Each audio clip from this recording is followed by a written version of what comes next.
Hey, it's Kim Komando today, your daily podcast to keep you up to date with all things digital and beyond. And I'd love to have you be a part of our podcast. You can make an appointment to speak with me. Just head over to Komando.com, and on the top right, there's a button that says Email Kim. Fill that out, and that's it. I always like to start with something interesting, and this fits the bill. McDonald's, I don't know if you know this, but for a short time, they actually sold a Happy Meal for adults. You had the Big Mac in there, fries, and no, not a beer. The adult Happy Meal actually had toys inside. No, not that kind of toy. It was maybe a small Grimace, the Hamburglar, or maybe Birdie. And then they had a mascot called Cactus Buddy. I never knew that, but that also may have been in the adult Happy Meal. Well, there's one selling right now for over $300,000. Wow, $300,000. And in the listing it says, "We'll sell fast." Well, $300,000 for an adult Happy Meal. You really better be loving it. And on that happy note, welcome. It's the Kim Komando Show. It's America's largest, most trusted show and podcast about all things digital. And you're about ready to get more tech smarts because now every single thing is a tech thing. And if you're a new listener, so glad that you found us. Where you been all these years? And if you're a regular listener, welcome back. Now you can find my award-winning show on over 425 top stations across the United States. We're streaming in your favorite radio app, and you can also find us as a podcast, webcast on demand 24/7 over at getkim.com. And you can also catch the Kim Komando Show on the American Forces Network Radio. Just a quick reminder, you can always send me your questions via the website, little old school, komando.com. And in the upper right-hand corner, there's a link that says Email Kim. All right, every single day I drop by at least 30 different websites to make sure that I'm up to date on all things digital so I can keep you up to date on all things digital. And this is part of the show where I like to talk about numbers because you see these numbers behind the headlines and what really are they? So here's an interesting little tidbit. You know who's buying and driving cars the least? What generation is that? That's pretty shocking. Gen Z. The Gen Zers were born from 1996 to 2012, and it seems like most of them are not getting their licenses before the age of 18 anymore. And Gen Zers spend about $7,000 a year on transportation in a year on Uber. That's right. So Mercedes-Benz says, okay, for all these rich kids that are Ubering around, why don't we develop a car just for them? So they think that they have this massive, great, blockbuster idea. Mercedes-Benz is coming out with, I kid you not, the TikTok car. Mercedes-Benz is teaming up with TikTok, and they're going to integrate TikTok totally into the Mercedes-Benz E-Class cars, right on the car's touchscreen. I mean, after all, Gen Zers, they love TikTok. So in these TikTok cars, you can watch TikTok in the front seat. With voice commands, you can see the latest TikTok videos without taking your eyes off the road. Good idea? Probably not. The passenger screen, though, has a limited field of view, which means the driver can't watch TikTok videos being played on that screen, thankfully. Wow. So what were you doing at the time of the accident? I was so into this dance on TikTok. I just loved it. You know, I was going to tell my son, who is a Gen Zer, a joke about Social Security. But then I realized he's probably not going to get it. Get it? Yeah. Okay. Number 2, $900 a month. What? For a car subscription? Yes. Hyundai thinks it's cracked the code on subscriptions. They've announced that they have the Evolve Plus subscription program, which means it's only on electric vehicles, but now you can pay a single fee that covers the car, insurance, and maintenance, and you can cancel anytime. So it's like you're subscribing to a car, and when you don't want it anymore, you just give it back. It's not like a lease or anything like that. You're not bound by any type of, say, 2 years or whatever it may be. So anyway, it starts at $700 a month. Then it shoots up to $900 for their upgraded, iconic, they say, 5 EV. Wow, $900 a month for an electric vehicle. Wow, I don't think so. All right, let's move on. Number 3, listen up, world travelers. This is for you. What if I told you that you could take the internet with you wherever you go in the world? This is really remarkable technology. SpaceX Starlink's global roaming service is what they're calling it. For $200 a month, after you pay the introductory fee of $600 and get the gear, you can connect to the internet from anywhere in the world with just one subscription. This way you don't have to deal with all these different plans and providers, but if you're a world traveler, this is really something. Now, $200 sounds like a lot, but it's really not when you consider all of the data roaming charges and what these packages are. And there are going to be some regulatory challenges in getting it in every country, especially in countries that require local partnerships or licenses for foreign companies to provide internet services. But imagine if I told you this, gosh, 10 years ago, that for $200 a month, anywhere in the world, wherever you go, you're just going to carry this little modem, part of this little router, and you're going to be able to get online no matter where you go. Just carry this with you for $200 a month. That's really something. All right, moving on to number four, $13.4 million spent on digital goods. What's this? What are exactly digital goods? First of all, these are when you're playing the games, and especially with kids' games, that they want to be maybe distinctive characters. So they buy scarves and hats and knives and boots or whatever it is, and it's big business. These are what called microtransactions. So let's move on to a game that the kids are playing that I never understood because the graphics are so basic. I'm talking about Roblox. A lot of kids are playing this game. And if your kids are, they love it, and it's filled with these boxy Lego type characters. So it's free to play, and it averages about, get this, 56 million players a day. Wow, that's a lot. In 2022, they spent 49 billion hours playing Roblox. Gosh, these kids need to go outside a little bit more. So where does the money come from? Because again, the game is free. So let's go back to the beginning of those digital goods. In the last business quarter, folks playing Roblox bought $13.4 million worth of digital goods.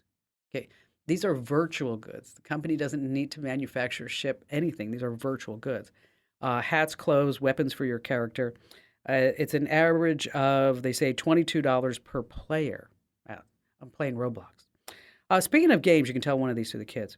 How does Mario communicate after he dies in the game? How does Mario communicate after he dies in the game? Anybody? Anybody? He uses a Luigi board. Oh, I thought that was good. All right, and last, this coming in at number 5. Look at all the books that ChatGPT is writing. Yes, that's right.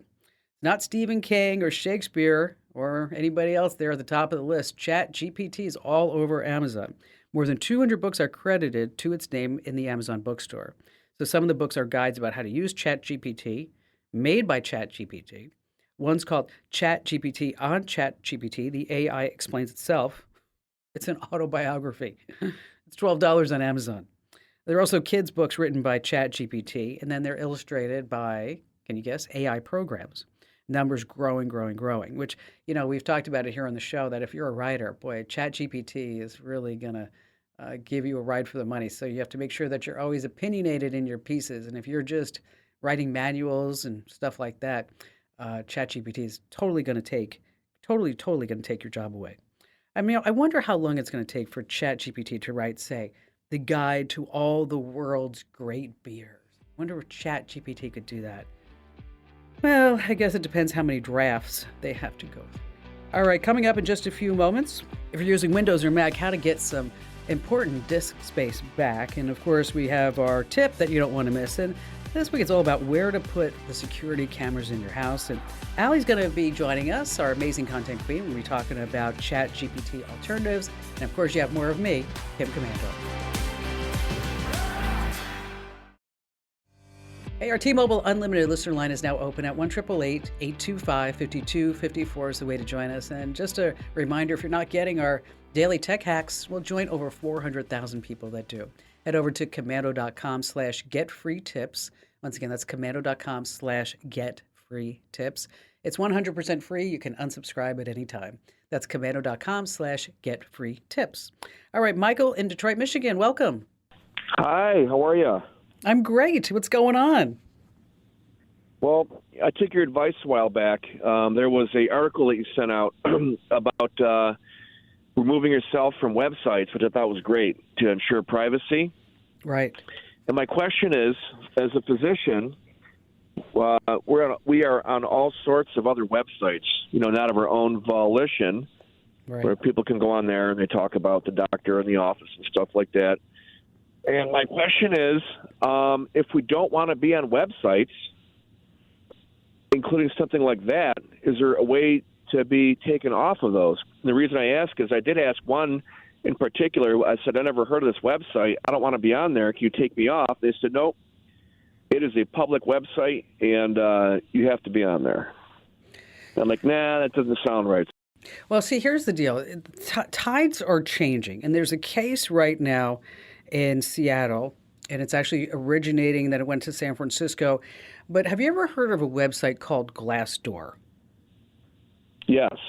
So if you look at my Glassdoor reviews, let me tell you, Michael, I am a nasty person. I am so mean. I am the worst manager in the whole world. We wonder how I've been able to run a business with no debt and investors for the last 20 years, right?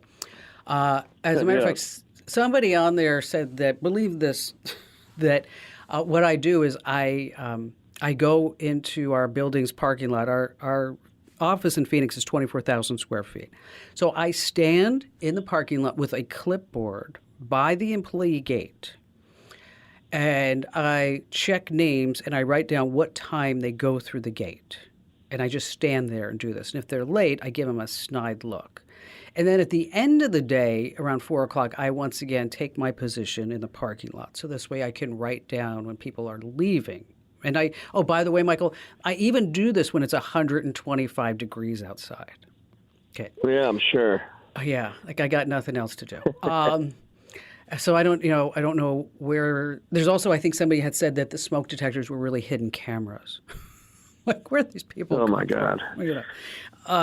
Somebody who was a writer said that the reason why I'm so successful is because they write articles on the website.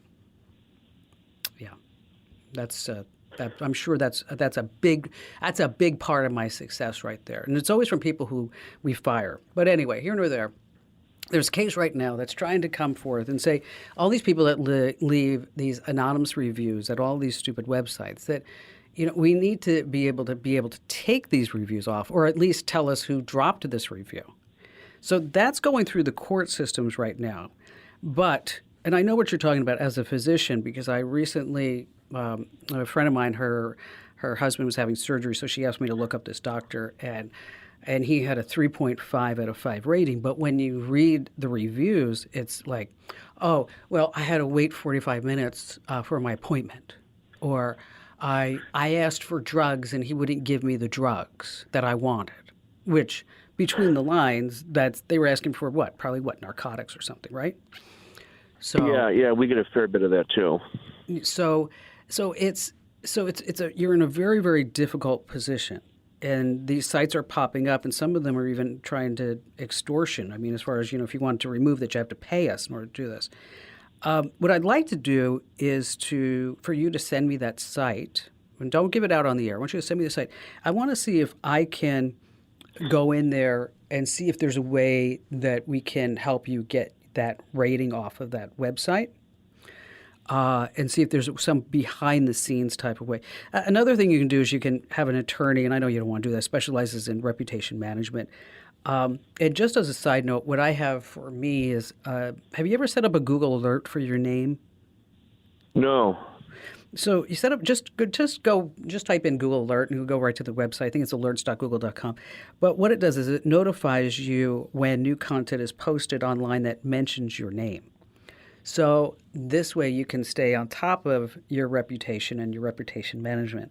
But once again, give Amber, I know she's screening calls today, the website that you're having trouble opting out of. And that's really what it is. We want to be able to opt out and to remove a record. Yeah, that was the main thing. Like my reviews are actually good. There's only a couple of screwball ones on there that are we're dealing with the public, so you get all sorts. But I'm just curious, what if you don't want to be on there? And that's the part that bothers me. They're like, nope, sorry, you're on there. Whether you want to or not, you're on there. And that's the part that I don't like, that concept. Well, hopefully when this legislation hopefully comes down, we'll be able to have more control over what's posted about us and where, and have the opportunity to opt out.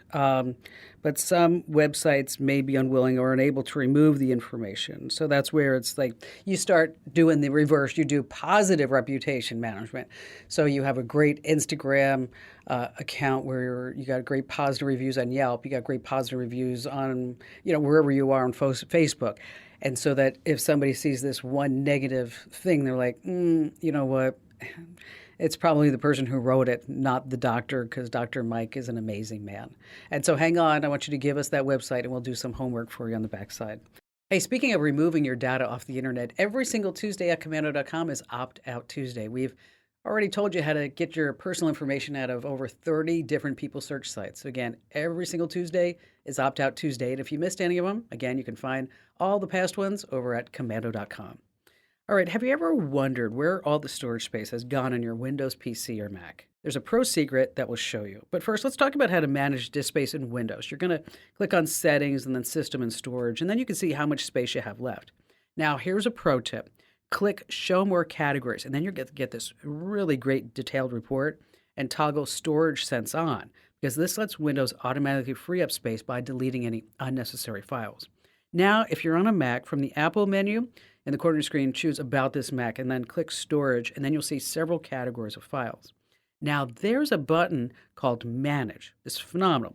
Click that for an option called Reduce Clutter, and then you're going to find files that can automatically be deleted. And like magic, you're going to have so much more space for photos and videos and games, and actually your computer may even run a little bit better when it has that extra breathing room.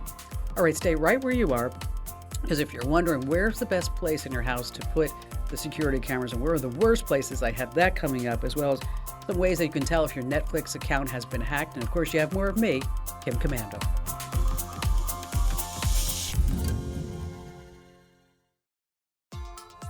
All right, our amazing content queen, Ali Seligman, is joining us right now. We're going to be talking about some Chat GPT alternatives. So, do you love Chat GPT? Of course I do.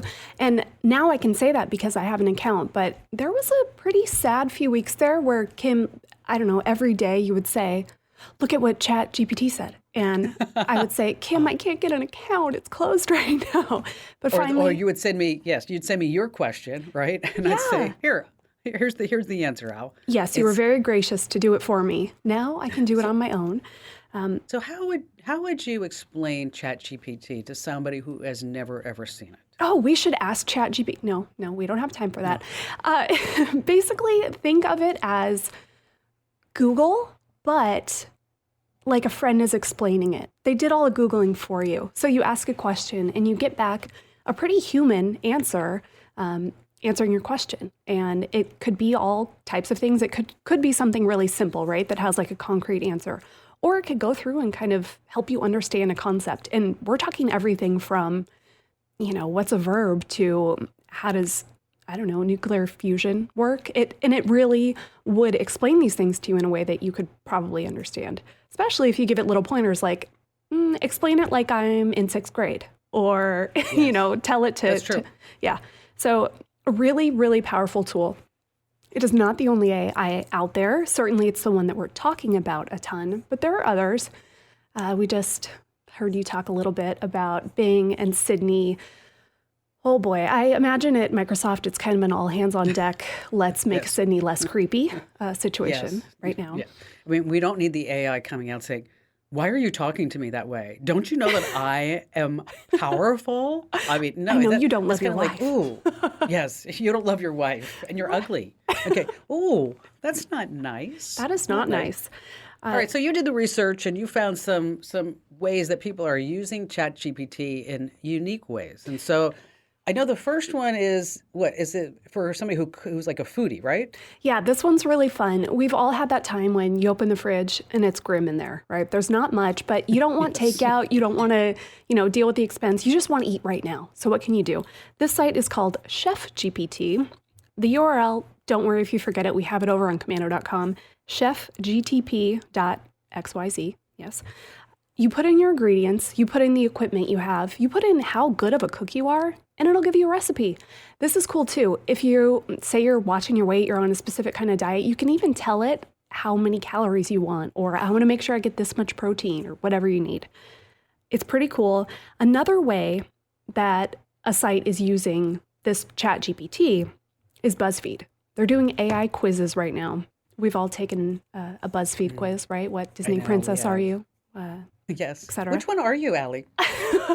I'll think on that and get back to you. Okay.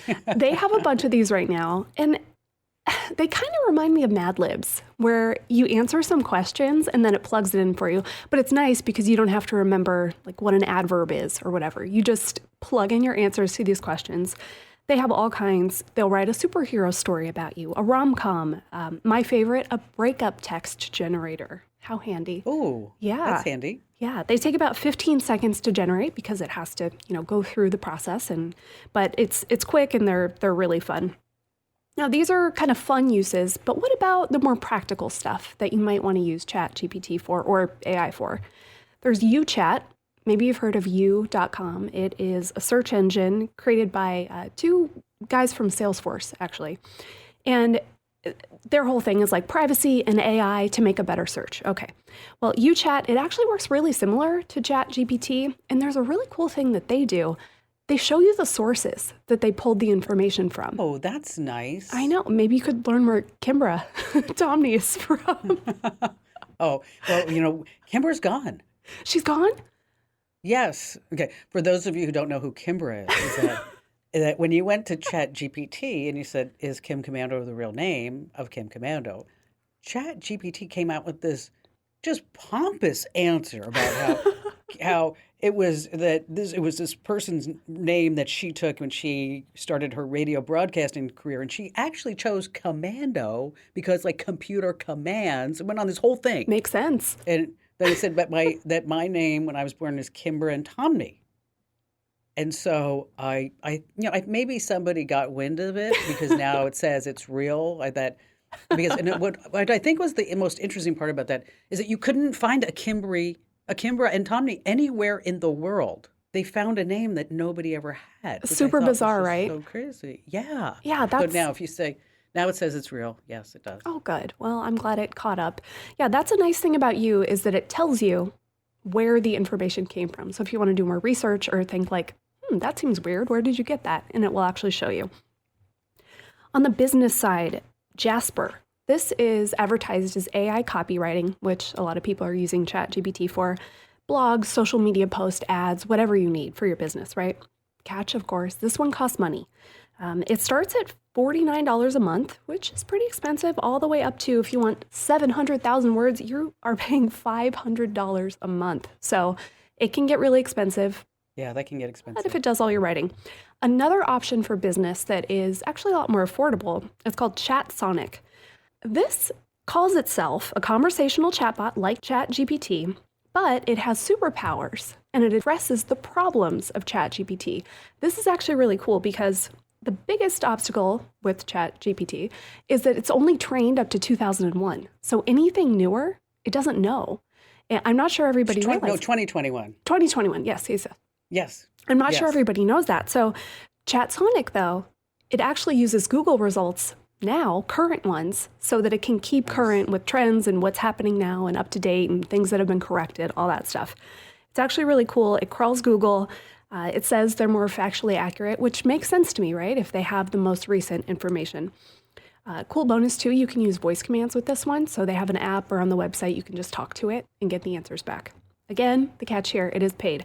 But this one is more affordable. It starts at $13 a month. It goes all the way up, if you're writing like 5 million words, which is a ton. You're probably not going to be doing that. That's like $660. They do have a free account, though, up to about 6,000 words. So you can get a taste of what it's like and see if you like it.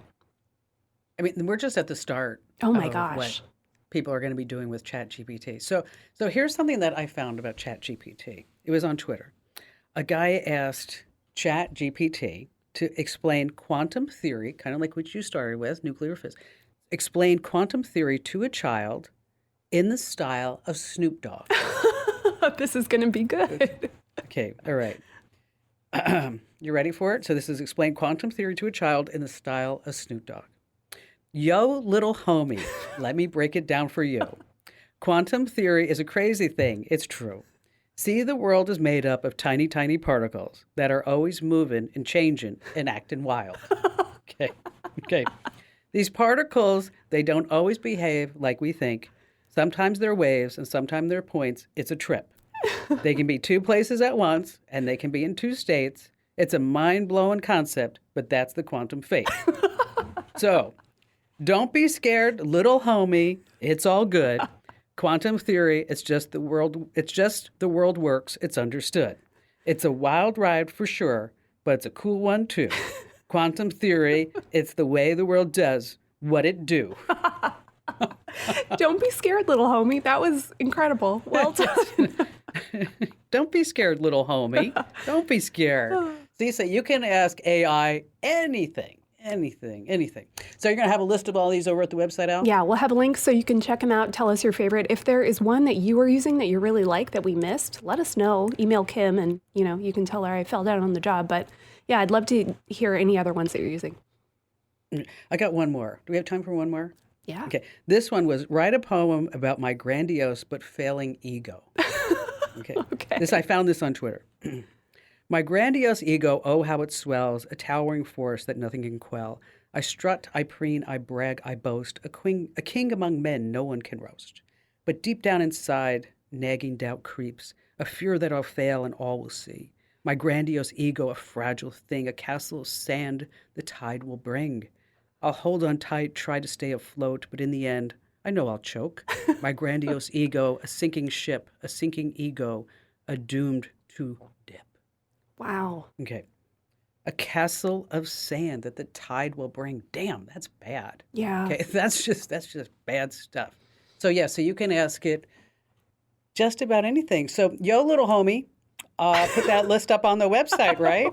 Will do. Does this mean that next week's show is going to be entirely either a poem or a rap?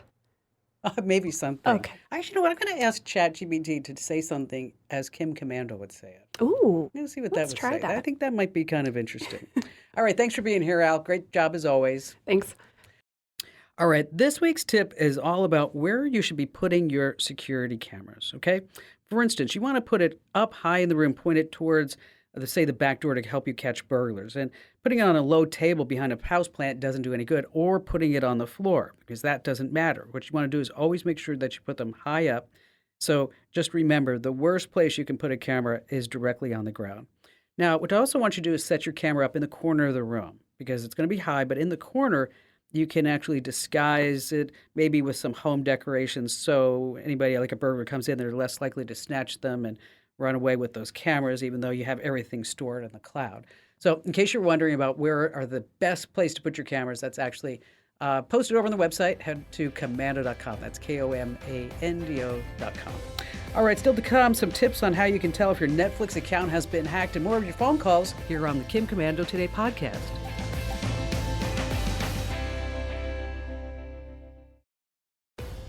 All right, let's see. We have Brenda in Long Beach, California. Hi there, Brenda. Hi. Oh, hi, Kim. I'm so grateful I'm talking to you. Thank you. My question is, I have hundreds of emails that come into my email, and I don't know who they are. And I spent 3 days erasing, unsubscribing. Well, erasing I always do, but unsubscribing to all the ones I recognized. Took me 3 days. And I thought, great, I'm done. Now I'll have an empty email. Guess what? They came back with an army. They came back and sorry. Force ones I don't even remember. Who are these people? Who are they? And then another thing that's happened, the emails that I want to save, they disappear. I don't know where they go. They're gone within like 4 or 5 days, gone. So that's a big problem. I thought, okay, what I'll do is I'll just change my password. That'll work. They can't find me again. Then I remember you talked about a password manager. I can't remember which one it was. So, well, here's the deal. Help. If you use a password manager, Brenda, it's not going to help stop the spam emails, right? Oh.